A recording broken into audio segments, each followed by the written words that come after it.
Então, uma vez definida a tabela de transição do flip-flop, ou seja, escolheu-se o flip-flop JK e se conhece os valores necessários para que ocorram as respectivas transições, com essa informação e com a informação contida no passo 2, ou seja, o estado atual e o próximo estado, é possível manipular de forma ativa a transição de estados, tá? E, bom, como isso vai ser feito? É necessário para melhorar o entendimento, tá? Fazer uma certa reflexão sobre essas informações juntas lá na lousa, tá? E aí eu vou copiar até o flip-flop 2, porque até ele vai ser útil já o nosso raciocínio. E vou copiar essa tabela de transição de estados, tá? E para melhorar ainda mais a precisão da informação, eu também vou copiar um JK genérico aqui, tá? Então, tá aqui o nosso JK genérico, certo? Aí, pessoal, observe o seguinte. Nós temos uma tabela que ela possui a informação do estado atual. Então, se nós considerarmos, tá, o flip-flop 2, tá? Então aqui é 2, aqui é 2, aqui é 2 e aqui é 2. Então, flip-flop 2. Nessa linha da tabela, tá? E aí realmente a informação que está aqui, ó, não importa nesse momento, tá? E a informação que está aqui, ela também não importa. Por quê? Porque se referem ao flip-flop 1 e ao flip-flop 0. Agora, pessoal, olha que interessante. Então, na primeira linha, Q2, o estado atual de Q2 é 0, tá? O próximo estado de Q2 continua sendo 0. Então, o que precisa ser feito aqui, ó, para que ocorra essa transição aqui? É por isso que nós usamos a tabela de transição do flip-flop, tá? Por quê? Porque a informação está aqui. Então, se a nossa máquina de estados funciona de tal forma que nessa linha Q2 é 0 e ele no próximo estado vai ser 0, nós precisamos que o circuito nessa situação ele aplique a seguinte combinação, tá? J tem que ser 0 e o K tem que ser X. Então, nós preenchemos aqui, ó, J 0, K é X. Ok? Então, agora, nós procuramos aqui a próxima linha e aí observamos que... Deixa eu apagar aqui a nossa consulta, tá? Eu vou apagar tudo aqui, só para a gente repetir o procedimento, tá? Opa, ali não precisava. J2, Q2, completa aqui, beleza. Então, agora, pessoal, o que vai acontecer? A mesma coisa, ó, Q2 é 0, ele vai fazer uma transição para 0. Então, aqui continua sendo 0 e x, ok? Então, na terceira linha, Q2 é 0, o estado futuro é 0, continua 0 e x. O que é o 0 e x? Se a gente aplicar 0 e qualquer coisa aqui, o Q2, independente do estado que ele está, ele vem para 0. Tá? Então, agora aqui vai ter uma diferença. Ó. Aqui realmente vai ter uma diferença. Então, o Q2 é 0, o próximo estado é 1. Então, vamos colocar aqui no nosso flip-flop, tá? No Q2. O estado atual dele é 0 e ele vai fazer uma transição para 1. Tá? O que precisa acontecer aqui na entrada para que ocorra essa transição, tá? Bom, a entrada, se nós consultarmos aqui a tabela, uma transição de 0 para 1 requer que j seja igual a 1 e k seja igual a x. Então, essa informação tem que estar aqui, ó, 1 e x. Então, aqui, Q2 atual é 1, Q2 futuro é 1. Ou seja, x e 0. Precisa aplicar x na entrada j e 0 na entrada k. E assim, pessoal, sucessivamente, tá? Para todas as linhas, todas as transições aqui, certo? Então, observem que nós estamos atuando no circuito, certo?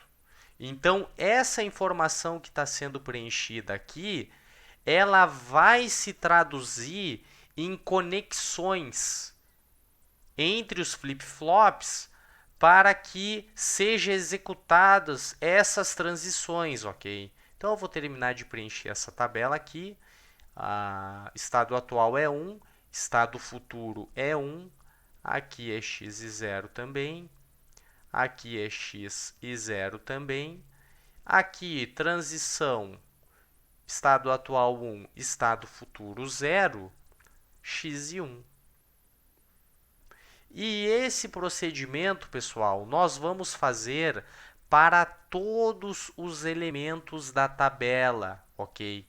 Então, essa tabela que está aqui, ela precisa ser preenchida à luz dessa reflexão que nós fizemos, ou seja, considerando a informação que se refere ao flip-flop, e a tabela de transição do flip-flop, ok? Então, agora eu vou preencher toda essa tabela, tá? E nós vamos, em seguida, explorar o próximo passo.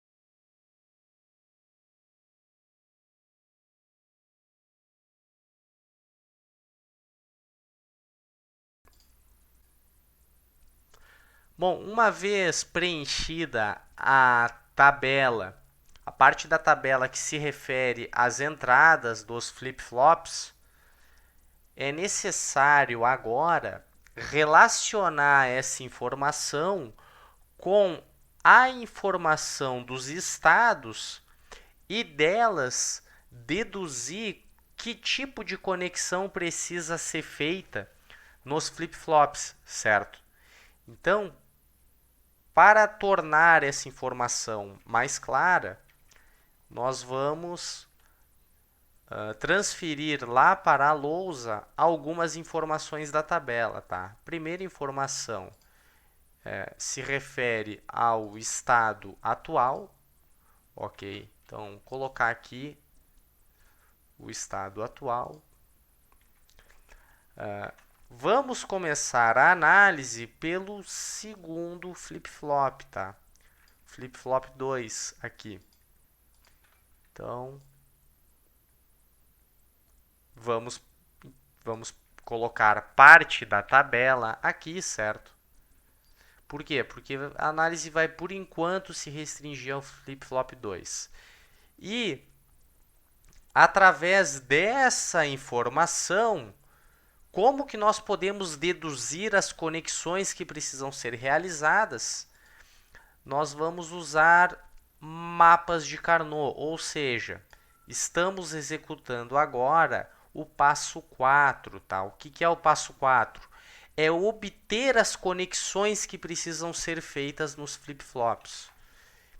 Então, agora, nós vamos carregar esses mapas de Carnot aqui na lousa e vamos preencher eles, certo? Vamos preenchê-los aqui. Então, antes de começar o preenchimento, pessoal, qual é a relação dessa informação com o mapa? Então, nós vamos observar que o estado atual, nesse contexto, ele se refere a entradas. Nesse contexto, tá?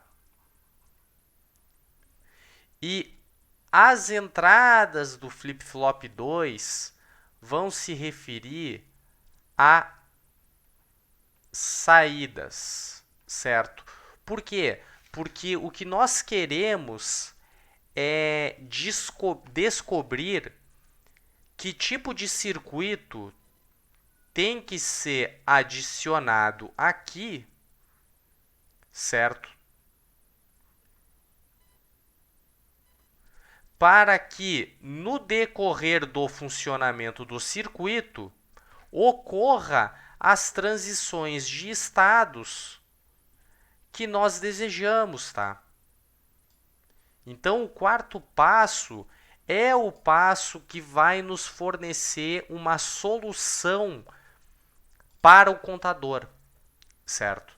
Então, no contexto do mapa de Carnot, uma vez que os estados atuais são considerados entradas, se nós observarmos aqui essa linha da tabela, ela se refere a essa célula aqui, ó, certo?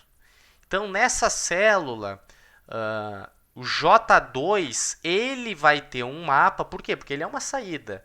E o K2 vai ter outro mapa que está aqui. Então, considerando o J2, nessa célula, a saída é 0, certo? Então, considerando agora a segunda linha da tabela, no mapa de Carnot, ela está aqui. A saída ela é 0. Considerando agora a terceira célula, certo? A terceira célula é 0, 1, 1, então ela está aqui. A saída também é 0. Então, agora, observem que aqui na quarta célula, 0, 1, 0. Então, a quarta célula está aqui, ok? A saída é 1. E, para as demais células, a saída é 0, tá? Então, é só preencher... desculpa, não importa. Então, só preencher com X aqui. É necessário agora, pessoal, resolver esse mapa. Então, a solução desse mapa, ela, empregando os conceitos de mapa de Carnot, ela se refere a esse laço aqui, que vai evidenciar esse min-termo, tá? E observem que nessa coluna aqui, o bit menos significativo, tá? Nesse caso aqui, não é o menos significativo, é o Q1, tá? Q1 não faz transição, então ele aparece na resposta. Q2 está fazendo transição, tá? Considerando a célula adjacente. Aí, observando agora essa coluna, Q0 ele não está fazendo transição. Por quê? Porque todo o implicante primo está nessa coluna aqui, ó. Então, a resposta é Q1 e complementar de Q0. Então, o J2 ele é igual a Q1 e complementar de Q0. O que isso aqui significa, pessoal? Significa o seguinte, que se o nosso circuito aqui é J2, esse circuito que nós não conhecíamos, tá? Agora nós sabemos que ele é uma porta lógica E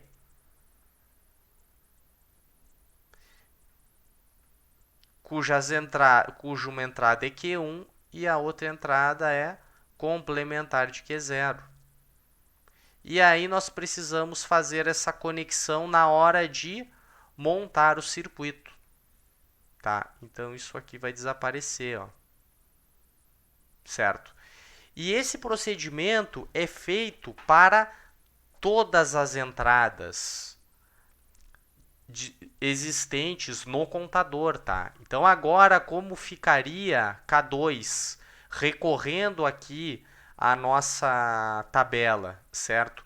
Observem que K2 ele só tem nível a saída, como operando considerando como saída nesse contexto, ele só tem transição alto, ele só tem nível lógico alto quando a combinação é essa que está aqui, ó. Então, na célula em que Q2 é 1, Q1 é 0 e Q0 é 0, está aqui a célula, ele é 1.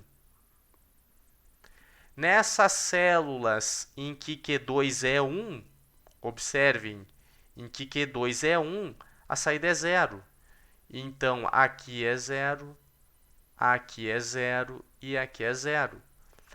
O restante é x. Então, aqui é x, aqui é x, aqui é x, aqui é x.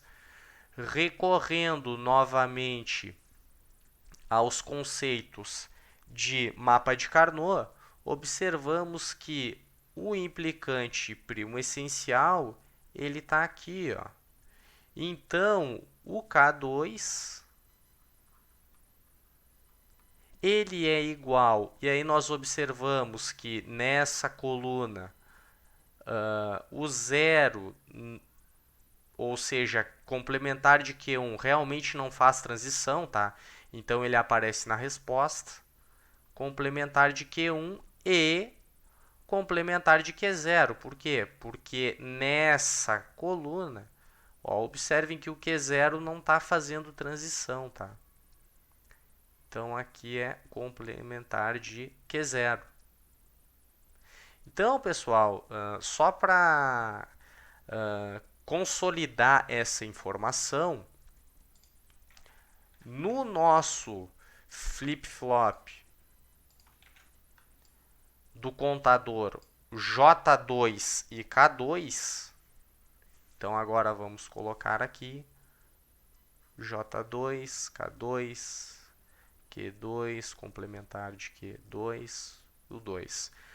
No J2, precisamos conectar uma porta E. E no K2, também precisamos conectar uma porta E. Certo?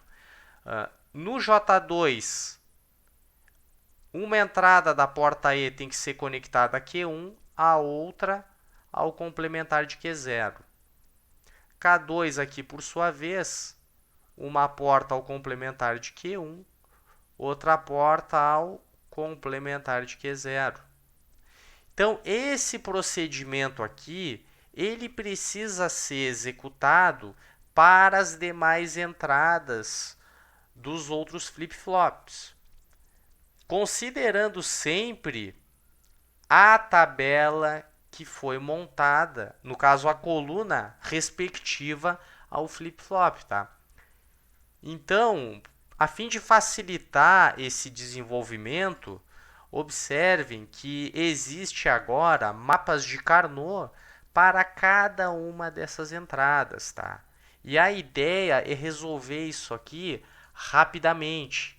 Então, a respectiva coluna da tabela, ela tem que ser preenchida como saída nesses mapas, considerando o estado atual como entradas nesse contexto, certo? Então agora será preenchido os mapas e resolvido, certo? Aqui no documento mesmo, para continuar para dar prosseguimento à próxima etapa.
Bom, então, uma vez transferida toda a informação contida na tabela, tá?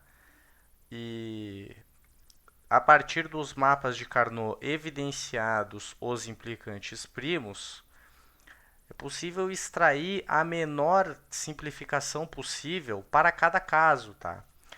Então, essa simplificação, ela vai retornar termos que se referem às saídas dos flip-flops JK. Então, essas conexões que estão aqui evidenciadas, elas se referem, tá, ao passo 5. O que seria o passo 5? Seria extrair as funções booleanas do mapa de Carnot. Tá?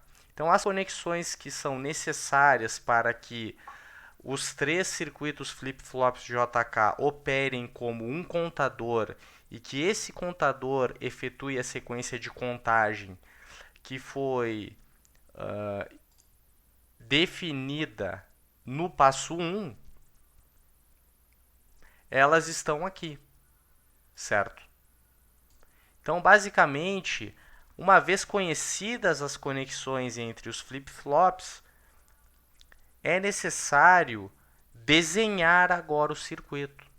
Então, agora no passo 6, efetivamente, vai ser gerado o resultado final do projeto, certo?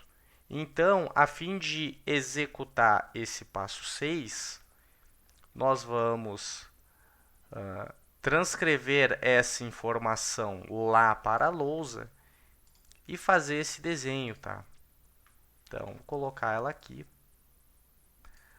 Não precisa ser muito grande, tá? A ideia é ter bastante espaço para que se consiga fazer o desenho do circuito.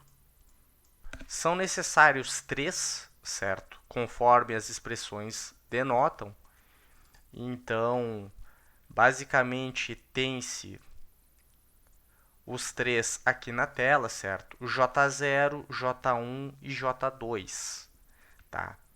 Então, como essas conexões são feitas, pessoal? Primeira coisa, lá no material de apoio, observem que, por exemplo, Q0 complementar, ele está sendo definido como Q0 linha.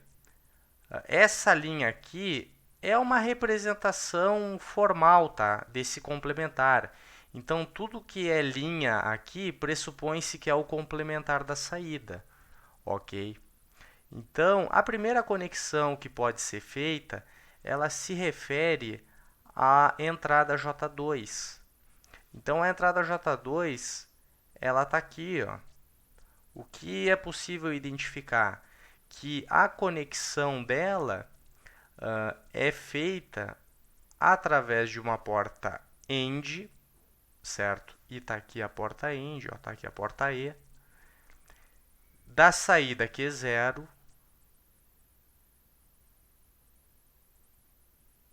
e da saída Q1. Então, essa conexão está concluída, certo? E agora, K2. K2, observa-se que o procedimento é similar, tá? A porta lógica é uma E, porta lógica AND, também conhecida dessa forma. Por outro lado, ó, observem que eu errei aqui, tá? É o complementar de Q0. Então, aqui já não funcionaria corretamente o nosso circuito. Então, no caso, é essa conexão aqui que tem que ser feita. Tá? E aqui na entrada K2 é o complementar de Q0. E aí a gente sempre coloca esse ponto, tá? Porque o ponto indica um nó, certo? E aí nós podemos cruzar linhas por aqui sem denotar essa conexão. E o complementar de Q1. O complementar de Q1 já está aqui. Então, essa conexão aqui foi concluída também. Então, por razões de didática, vamos trocar a cor aqui. Agora, nós vamos fazer essa conexão aqui, ó, J1. J1, ele também é conectado através de uma porta E. Então, desenhar aqui em cima uma porta E. Por outro lado, a porta E, ela conecta o complementar de Q0, que já está aqui, tá? Conecta Q1, certo? Não é o complementar, tá?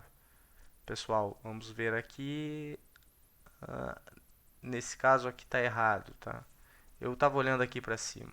Então, vejamos, não é aqui.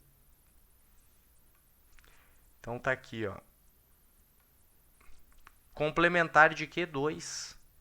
Então, o complementar de Q2 vai ser conectado aqui.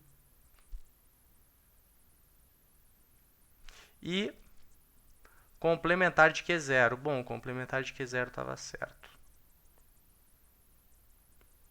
Essa conexão está concluída. Agora K1. K1 também é uma porta E.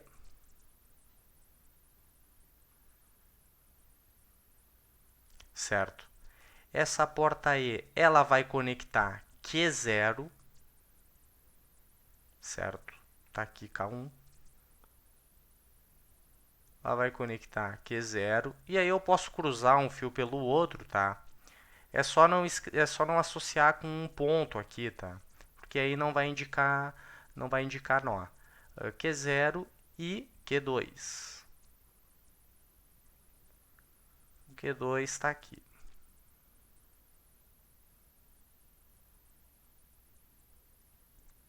Tá feito o K1. Então, agora eu vou colocar em vermelho aqui J0. Observem que J0, essa expressão aqui, ela também se refere a uma porta lógica XNOR, certo? Então, Q2 está associado a Q1 através dessa lógica da XNOR. Então, nós podemos substituir essas três portas lógicas aqui, ó, por uma XNOR. E aqui observamos que é uma XOR, tá? Então, Q2 ou exclusivo Q1. E agora, nós vamos fazer a conexão primeiro de J0. Então, sabemos que J0 está sendo conectada através de uma porta lógica XNOR, certo? E a XNOR, pessoal, ela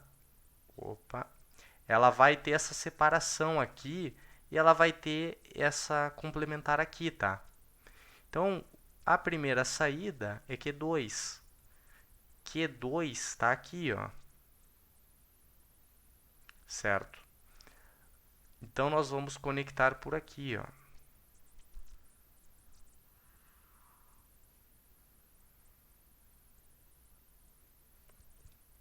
A outra saída é Q1. Q1 está aqui. Então, vamos fazer um nó aqui.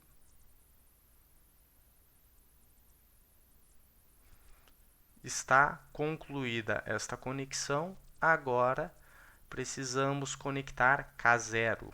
K0, por sua vez, é uma short.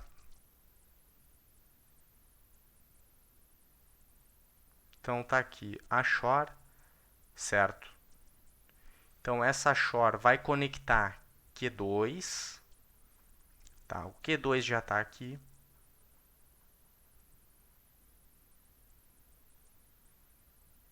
E vai conectar também Q1. Observem, pessoal, que Q1 está aqui, ó. Então a gente pode conectar aqui. A saída conecta a K0. Então, pessoal, tá aqui o nosso circuito, tá? O que é que está faltando nesse circuito? Tá faltando o sinal de clock, tá? Eu vou colocar em preto. E lembrem que como esse contador ele é síncrono, os 3 flip-flops precisam estar conectados ao sinal de clock, tá? Então a conexão é assim, conexão aqui é assim, e aqui nós temos a conexão ao sinal de clock, CLK, borda de subida, tá? Então é isso, pessoal. O que é interessante observar é que o material de apoio, e agora eu vou colar esse resultado lá no material de apoio.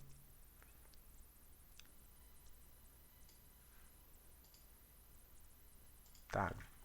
O último passo é o desenho do circuito.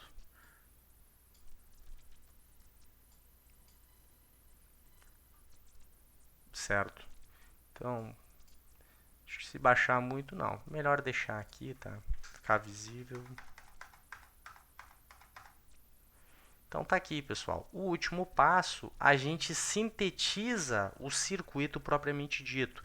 E observem que interessante nesse circuito. As entradas, elas estão associadas com as saídas, tá? Dos flip-flops. Então, observem que quando ocorrer uma borda no sinal de clock, o circuito ele vai operar, certo? Ele já vai começar a fazer essa transição. E aí o que o projetista precisa garantir? Ele precisa garantir um estado inicial, ou seja, ele precisa ativar essas saídas de clear para que o estado inicial seja 000, certo? Daqui em diante, o circuito por si só, certo? Uma vez que as conexões já estão estabelecidas segundo a lógica que foi desenvolvida aqui na tabela, o circuito por si só vai executar essa máquina de estados aqui, certo? E outro detalhe interessante é que, no que se refere ao projeto de contadores síncronos, o procedimento é esse aqui, tá? Resumidamente, passo 1, desenhar o diagrama de estados. Passo 2, do diagrama de estados, preencher a tabela de estados, ou seja, preenche o estado atual e preenche o próximo estado. O passo 3, escolhe um flip-flop e desenha a tabela de transição dele. Do passo 3 e do passo 2, termina o preenchimento da tabela de estados, certo? Passo 4, mapas de Carnot. Obtém do passo 3 a informação referente aos flip-flops, considerando o estado atual e os valores preenchidos em cada flip-flop, preenche o mapa de Carnot e resolve os mapas de Carnot, cada mapa para a sua respectiva entrada, certo? Resolveu isso aqui, passo 5, obtém a menor, tá? Observem a menor. Aí agora fica fácil entender por que é a menor. Porque esse circuito com a menor simplificação possível, ele já fica grande, tá? Ele já fica cheio de cruzamento aqui de fios, ele tende a aumentar o número de portas lógicas. Então aqui, se porventura fosse um contador de 4, 6, 8 bits, isso aqui vai ficando cada vez maior, tá? Então é importante assegurar a menor simplificação aqui. Do passo 5 decorre o passo 6, que é o desenho do circuito, certo? Então, fazendo isso, independente do tamanho do contador, tá? Esse procedimento vai retornar ao projeto de contador. A fim de resolver isso rapidamente, não é aconselhado esse procedimento para um contador maior do que 4, 6, 8 bits, tá? Embora seja esse o algoritmo, vai ficando muito complexo. Aí existem outras técnicas, tá? Mas a técnica mais difundida e a mais simples, a introdutória nesse assunto, é a que foi apresentada até o momento, certo?